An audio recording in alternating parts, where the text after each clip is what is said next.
Bluu Truu back here with this third part on just my introducing to the masses of the concept of three sisters, the alcohol. I should have put the names of the alcohol on the page, but they're in the previous two videos.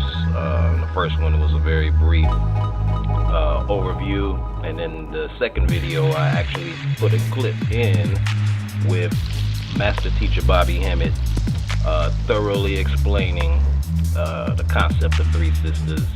But he did, I think he had left a few things out, so I tried to cover as many bases as possible right here.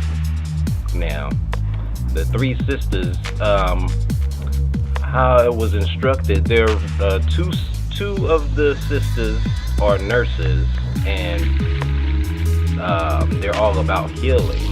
But if you have something like going on that you just want to get to the bottom of, on like you want to burn and destroy something going on with you, that's where Otintia comes in. That's why she's at the top of that list up here.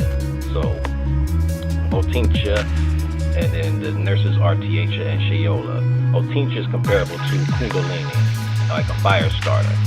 These two are pretty much compassionate nurses on, like they are of this plane, here to assist with healing that we don't know about or that we have forgot. Like, but they run this realm, so it's not like it's otherworldly or whatnot. So him explains it much better, and he goes over a lot more of the deities and energies that can be manifested. It's pretty much the energies given names. It's no different than your Jesus Christ. All Christ is Christ consciousness, you know, just opening of the pineal gland and understanding more of the universe that way. Now, dark liquor plus light liquor. The dark liquor concept, like with your Canadian whiskey, with it being in one place, because you see here east meets west or north meets south, that's a very important concept in three sisters in alcoholic concoction, because it's a duality and it combines all sides, all energies, it leaves nothing out. So that's pretty much the meaning of that. And I'll say that I've attempted the dark liquor, light liquor mix with a few other things too, including like your darker Caribbean rums and your lighter tequilas and stuff like that, you know. And that was just like little shots. It wasn't like big bottles, but just to see if there was an effect, and it does something to the body. So like, but you have to be specific on what it is that you're trying to get to. I did say that I wanted to mention how just coming across this and the utilization of it brought me a lot of insight, and that was how I came up on more of the truth movement. I thought I was learning truth, and then once I came across three sisters and just began asking more questions, it seemed like the more questions I asked, the faster the answers would come.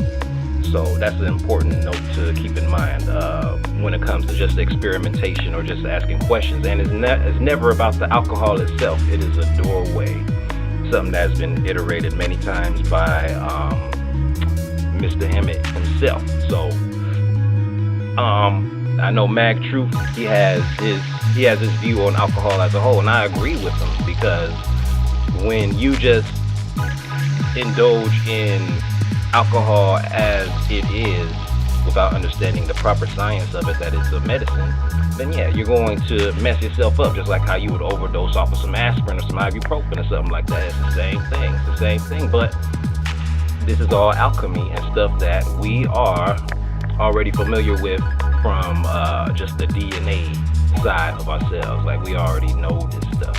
So, but yes, there's an importance in distillation, and I do this even with my water. Like, I don't drink faucet water. Every drop of water I drink is distilled water. Interesting enough, if you go and search for distilled water in some of your grocery stores, you might find it in like the laundry aisle or the baby formula aisle or somewhere like that. It won't be with the regular drinking water. And I think stores and stuff do this placement on purpose and to make you think that it's not for consumption. But this is actually some of the best kind of water, distilled water, that you can drink, and you can tell the difference. Just pour your favorite drink or water, whatnot, and then pour a cup of distilled water and just watch how the distilled water pours into the glass. And you can even taste it. It's almost like a naturally sweeter taste to distilled water, even though it has absolutely no sugar in it. But just the way it touches the tongue is kind of mind-blowing. So I don't fuck with no other water except for distilled water. Now, importance of experimentation, I just touched on that when I mentioned experimenting with the dark rum and the light tequila. But it's important to experiment even with asking questions, like take a shot or something. If you were going to do something creative, that's one thing it's assisted me with too, like to knock that edge off. But there is a tendency to overindulge, and I won't say that I haven't. That's why I put that down here, importance of non-indulgence.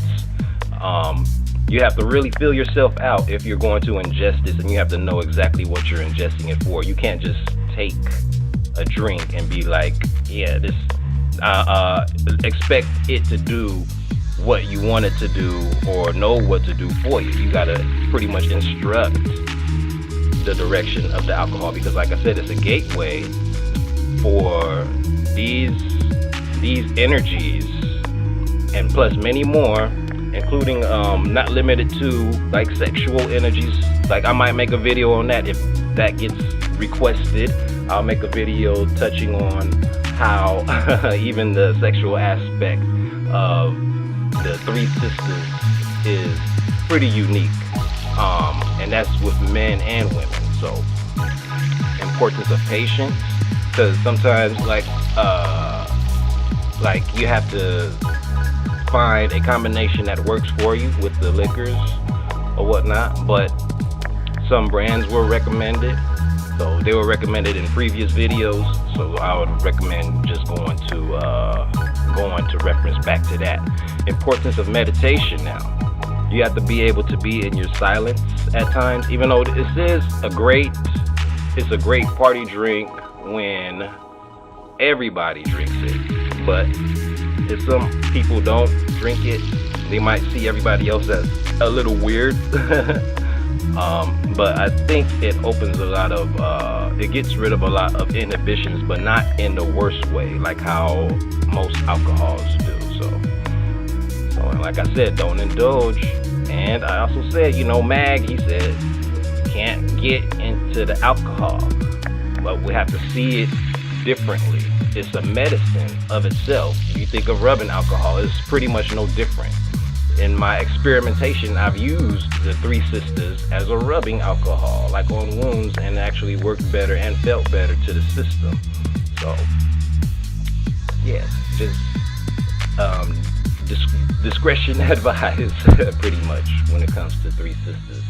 And this is like a rough, this is just a rough, me explaining it roughly, but there are not a lot of people who take the time to break it down, and that was brought out years and years and years ago, the concept of it. And this is part of my attempt to keep it kind of alive and active, and it is still part of the truth, because we see the effects of certain things around us, but in the end it's more about how we mold it to our best, our best design for ourselves. As far as alchemy, I remember as a kid mixing together my sodas at the soda fountains inside of the restaurants, McDonald's, Burger King. My siblings would think I was weird because I'll be the only one mixing together like 3-4 different sodas, and they're like, okay, yeah, that's right. And they'll never taste the same. There would always be different combinations, always be different tastes, but always satisfying to me. So, but that was part of my experimentation, because I didn't agree with the idea of just being locked in to one or the other. You have to kind of hone in on what might work best for you.